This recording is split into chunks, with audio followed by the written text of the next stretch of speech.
Yo, what's going on, guys? Welcome back to another video. So today's video is very, very special because last month I achieved my biggest trading month ever. So last month I made $80,666.44 in payouts at 19 years old while still going to college. And that is absolutely surreal. I can't even believe I'm actually saying those numbers. And I achieved this with 3 prop firms. And as you can see, I'll be showing you all the payouts, all the proof of the payouts in a little bit. But yeah, this is like absolutely crazy to say. This was 2 years of hard work to get to this point, and 2 years of just me not really giving up, right, when times seemed rough. So without further ado, let's go ahead and get into the video. This video is going to be packed with a lot of information, with a lot of value. So make sure you're watching this to the very end because, again, there's a lot of sauce dropped in this video. So by the way, if you guys aren't already in the free Discord as well, go ahead and join it. I'll leave it in the description below. But yeah, now without further ado, let's go ahead and break down these payouts really quick. So 3 firms, My Funded Futures, Funded Next, and Top Step. The first payout of November was Funded Next, $800 across 12 25K accounts. This was when the firm was actually good. They had 100% profit split, had good rules and everything, but they started to switch it up after they started to get rinsed. As you can see, 12 emails right here, 12 accounts. So that totaled to 9.6K in request. And then there's like a 3.5% fee with Rise. It was a processing fee. So I took home like 9.2K. Now going on to these My Funded Future accounts, on the 12th, as you can see, 3K, 3K, 3K, 3K, 3K across 5 50K scale accounts. That was the first payout that I took on these. Totaling around 16K, and then after profit split, it's around like 12.5K because of the 80%. And then after I took that payout, ran up the balance to 12K on each account, took out a payout of 6K on each account, as you can see, on the 20th. And after profit split, that was around 24K. As you can see, the bank statements right here, 12th, 19th, boom, you can do the math. And then after that payout, I got moved to a live account. And then these were the stats. So 53% win rate, 125 RR. Now you may be asking, oh wow, this is a crazy RR for a dude that trades continuations, right? And that's exactly why I'm making this video, right? To show the evolution of trading and talk more about discretionary trading, which is what all retail traders should be doing, because you can't really trade mechanically as a retail trader because you don't have all these tools, all these algorithms at your disposal in order to consistently be profitable being a mechanical strategy trader, right? That's not really a thing when you're a retail trader. Discretion is necessary, right? Discretion is necessary. Building that intuition, building that market experience is necessary because not every scenario is going to be the same, right? So my trading in 2024 was more of like 1-to-1s, 1-to-2s, and with the high win rate and a low risk to reward. Now, as time went on, starting in like late 2024, early 2025, going all the way to the end of this year, my trading has developed a lot more to where now I am more confident in holding trades to draw on liquidities rather than focusing on a specific RR. And that's how I am able to achieve these results. I'll give you an example of some trades that I ended up taking. This trade right here was a top tick. And wow, a continuation trader is top ticking, right? I'm not taking these trades often. You have to realize I am not taking these trades often. I'm only taking it when the setup is clear. And again, this is all an accumulation of market experience and understanding the higher time frame quite well, right? So for those of you guys think that you guys can hop in and just do this immediately, you most likely can't, right? Because this is, again, I started doing this stuff after like 2 years of me trading. This didn't end up hitting fully, but as you can see, there were some trades in the very past that I've taken that are top ticks and bottom ticks, but again, not frequently, right? So one of these trades, and then, typical continuation trade, whatever it may be, but again, higher RR, right? Same thing here, higher RR. This is another typical, no, well, not a typical trade in continuation, right? More discretionary. Again, this one, entering mid-candle, entering towards the bottom, more discretionary, right? Higher RR. as you can see, my trading has developed over time. Now, basically, again, I'm going to be going over the framework, and I'm going to be going over the steps that you should be taking in order to potentially achieve months like these. I think I didn't go over top step. So the top step payout took out 4.5K across 5 accounts, so that's 22.5K. Before profit split is 25K. I know it says requested on December 1st, but this payout was an accumulation of November trading. So from November 1st to the 30th, I accumulated all of these profits and took a payout. I could have requested a payout in November, but basically I was thinking that I would save this payout till January, so I didn't have to pay taxes on it till the next following year. But I was like, okay, I'm gonna pay taxes on it anyway, so there's no real point. So I just decided to take the payout on December 1st. And it says the funds have been sent. I haven't received anything yet to my bank, so instead I just have this email of the payout being confirmed the next day. So the payout should be coming anytime soon. I'm expecting today. If not, then I'll probably talk to support about it. Yeah, so now let's go ahead into the framework, right? The 5 steps: foundation, collecting data, live market journaling, building discretion, right? These are all necessary in order to, again, potentially achieve these type of results right here, right? Foundation, you should be learning trading basics. Just find one strategy and only trade that strategy. That is exactly what I did. I'll get more into the foundation later. I have a whole separate section for it that I'll be explaining a lot more.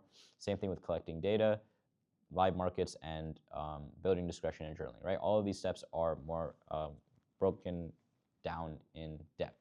Now, step 2, collecting data, right? You want to be backtesting your strategy, 2 weeks of data per day, and collecting at least 1 year of data, right? A lot of people, they are focused on collecting as much data as possible, spending as much time backtesting 6 to 8 hours in a singular day. That does nothing for you. Now on to step 3, right? Or back to step 2, sorry. Back to step 2, you want to be more consistent, right? I'd rather backtest 2 weeks of data per day and be consistent with that than me getting burnt out backtesting 6 to 8 hours in a day. Now going on to step 3, which is the live markets, right?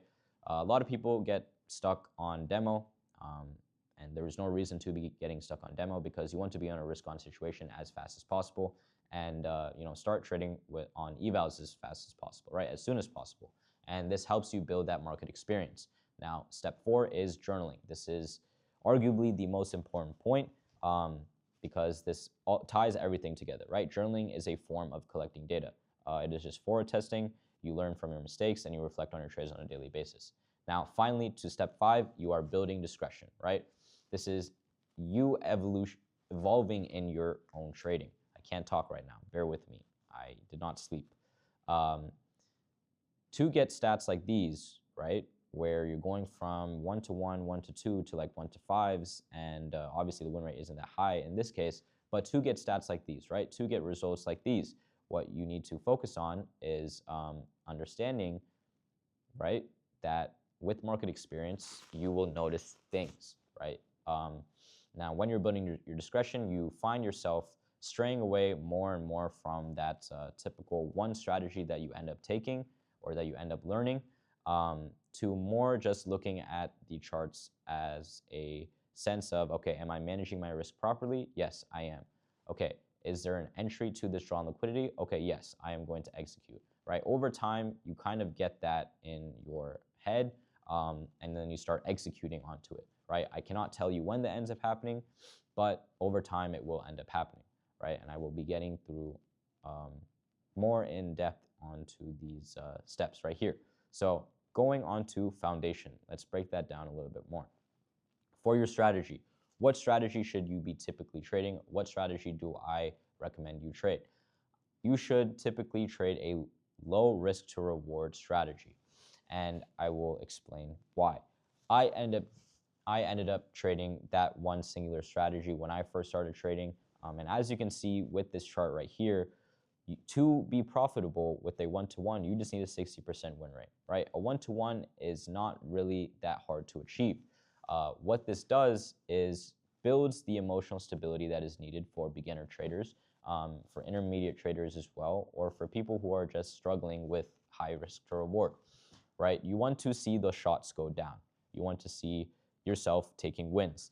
Then you build this foundation, and then you expand onto that, which we will talk about later, right? Another thing is you are mastering execution before perfection, right? Again, same thing that I was talking about watching these shots go in, right? You want to be familiar with market conditions. You want to be familiar with you actually pressing the button and holding your trade to that one-to-one and seeing that win actually go down, right? And with one-to-ones, you have a lot more leeway because, again, you're not really targeting a lot of points.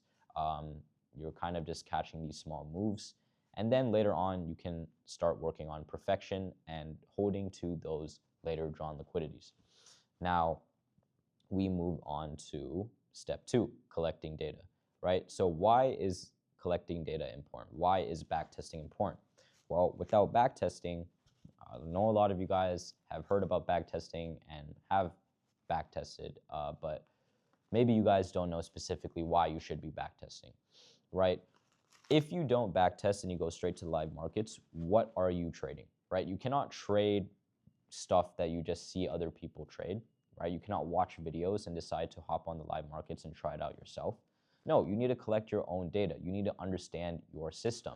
So with this low risk to reward strategy, go ahead and backtest it, collect data, right? Going back to here as well, collect at least 1 year of data, right? From start to finish, from January all the way to December, at least 1 year of data. I say at least because, you know, if you collect at least 2, 3, 4, 5 years of data, you're going to be more and more confident in your system, right? It boosts your confidence and it provides statistics.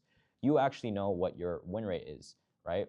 If you have a 60% win rate, okay, when you go on to live trading, right? When you go on to live markets, you know exactly how much to risk when you're trading these evals or these funded accounts, right? Without backtesting, you don't know the probabilities of your trade, which is very, very important, right? Everybody needs to know the probabilities of their trades. That is all that trading is about, right? It is all data driven. So if you don't have accurate data, well, you probably will not see success. Yeah, and this is why backtesting is super, super important, right? And another thing is, again, you do not want to burn yourself out by backtesting a crazy amount in a day. This all ties in with consistency, right? This all ties to consistency. You want to be consistent with everything that you do in your life, right? Same thing with trading. You want to be consistent with trading. So how are you going to be consistent with backtesting? By backtesting 2 weeks of data per day and journaling, which I will get into later as well. So yeah, you want to essentially be collecting 2 weeks of data per day.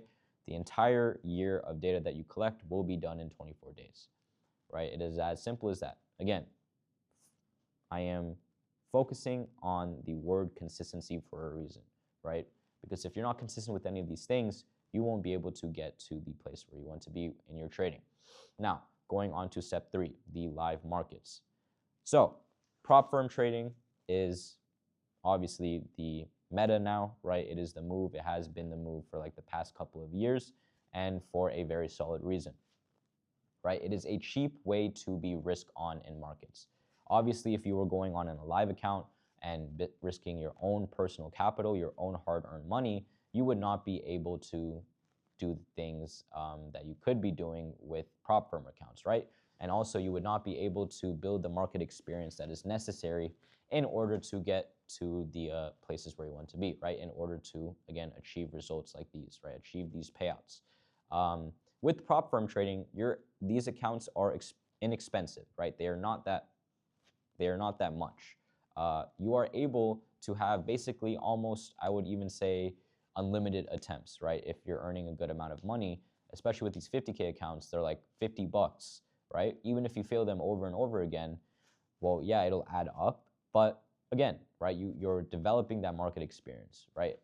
Compared to a live account where, okay, if you have a bad day, okay, and you deposit $1,000 in your account, when you lose that $1,000, you are losing your $1,000, right? Compared to prop firms where you're not losing that $1,000 that you actually lose, you're just losing whatever you invested, which is at $50, right? And obviously, most of you guys know that as well.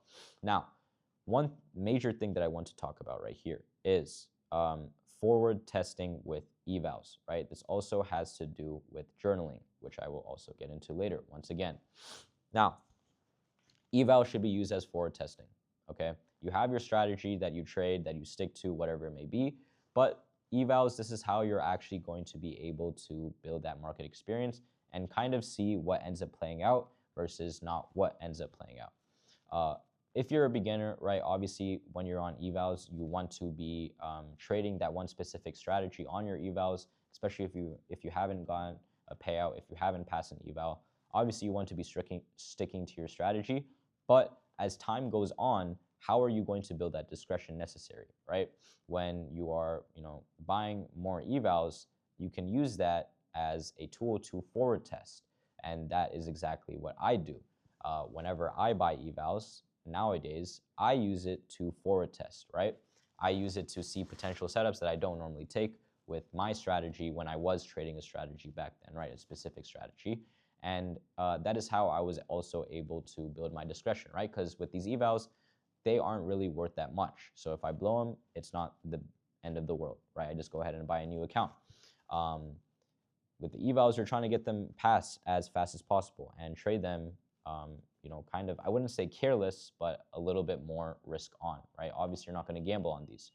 So if you're also journaling your eval trades as well, then you're able to collect data on it. And again, trading is all about collecting data. So the more data that you collect, you're now able to replicate whatever you forward tested on your evals on the express accounts, right? On the actual funded accounts. Now, the last thing is prioritizing your return on investment. Again, same thing with understanding that these accounts are pretty cheap, right? They are not expensive, and you should not be tripping about maybe losing $1,000 in a day, right? Because again, you're not really losing that $1,000. You're losing whatever that you've invested if you blow the account, right? That is how I am also able to get payouts like these, because I prioritize my return on investment. I am a lot more risk on. I risk heavier on accounts or on trades when necessary, when the setup is clear. If I lose, oh well, so what? I can go and buy another account, right? Okay, yes, it might be a little bit annoying that I have to go through the eval phase again, but again, it is a return on investment game. That is what you have to understand. And again, right, you taking, I guess, a little bit more in trade frequency as well. Again, that is just all data once again. You're collecting data once again, right? You have to kind of ingrain this in your head. Now, after live markets, what do we have right here? We have journaling. Again, now this is very, very important, so you should listen up. What is journaling? This is a real-time data collection. So for me personally, from January all the way to December now, I've tracked every single one of my trades, all the eval trades, XFA trades, whatever it may be, the funded trades, they are all in a Notion template. And that is how, again, I was able to build the discretion necessary in order to see success, right? You want to be journaling, you want to be collecting this data, and you want to be reflecting on the trades that you take. You should be going through a process where after you take a trade, you go on with the rest of your day, you hop back on the markets, at the end of the day, potentially, you open up your journal, and then you go through the day scenario again, right? You go through the trade that you ended up taking on that day, and you see, again, if it's an avoidable loss, you see how you can prevent that from happening again, right? Journaling is all about learning from your mistakes and holding yourself accountable, right? This is the main two things about journaling. And if you're not consistent with this, then you will not be consistent in the live markets. That is one thing that I can probably guarantee, right? Now, the last and final step, you are building your discretion, okay? Two things that I want to talk about when you're building your discretion, right? You are adapting to market conditions, okay? The beautiful thing about discretion is that you choose when to take a trade and you choose when not to take a trade, right? Your setup can appear on paper, whatever it may be, but you're more focused on risk management, right? Like we see right here, you're more focused on risk management and finding any sort of viable entry to your drawn liquidity. So if price action isn't looking that clean, you have a drawn liquidity, and it looks good on paper, you are the sole operator, right? You make the decision to take the trade or not take the trade, right? And what does this tie in with as well? Journaling, right? If you journal consistently, you see scenarios play out, you see different types of market conditions, which allow you to either A, take the trade, or B, not take the trade. Now, what does this end up doing in return, right? It increases your win rate as well. Your win rate and potentially your risk to reward, right? Because you see these trades play out, maybe you haven't taken them, maybe you forward tested them with evals, right? And now you're confident enough when you've journaled and collected data to now take these trades to your drawn liquidity, right? Therefore, increasing your win rate and increasing your risk to reward and potentially increasing your win rate because you're being more picky with your setups in a way, right? Because you're looking for, again, any viable entry to your drawn liquidity, and you're just more focused on managing your risk. Now, I would say this is kind of like the final level. Obviously, you can keep improving in your trading, but once you become a fully discretionary trader to where you're just, again, focused on risk management and taking any sort of entry, that's where you probably will start seeing a lot more progress. Now, again, this is 2 years worth of work, right? I didn't actually start deviating from, my one singular strategy that I was trading until like later in 2024 to earlier in 2025, right? When I see these things play out time after time after time again, and I ask myself, wait, why am I not taking these trades? Because I know what price is doing, I know what price is going to do, but I'm not executing it just because I've only been trading one singular strategy, right? Which will hold you back eventually, and you'll realize it down the line. Now, when you realize that thing, right, over time, then you start to become a little bit loose with your trading, right? You stray away from your strategy. Obviously not completely, right? It's not like you're learning a completely different thing. That's not the case. You're just straying away from your strategy. You're holding your trades a little bit longer, and you're understanding why things end up playing out, right? And why things don't end up playing out. Because again, you're building that discretion through journaling and doing all of these things that I was talking about, right? Foundation, collecting data, live market, journaling, building discretion, right? All of these go hand in hand. Now, one thing you also need to understand as well is that you are prioritizing the higher time frame narrative when it comes to building discretion. You are trading mainly off of the higher time frame, and you're just finding some sort of lower time frame entry based off of the higher time frame to your higher time frame drawn liquidity, right? That is the main important point that you have to understand. Always prioritize the higher time frame draw, higher time frame narrative, and then you will be fine. So yeah, I did cover everything over here. That is it from me. So again, make sure that you're doing all of these things, right? All of these things are necessary in order to be a consistently profitable trader and to get to the point where you're able to, again, take trades like these, have stats like these, where you're having a 1 to 5 RR or whatever it may be, or you're just taking trades that don't exactly fit your system, criteria, whatever it may be. It's just more of you understanding what price is going to do currently, right? So with that being said, that is it for me. I hope you guys enjoyed this video. I hope you guys learned something. And yeah, you guys have a great rest of your day, night, evening, whatever it may be. And let me know what other videos you guys would like to see next. Leave it in the comment section below. Or again, join the Discord if you want to, chat in there and leave some suggestions there for more videos. Let me know. But yeah, I will see you guys in the next video. Peace.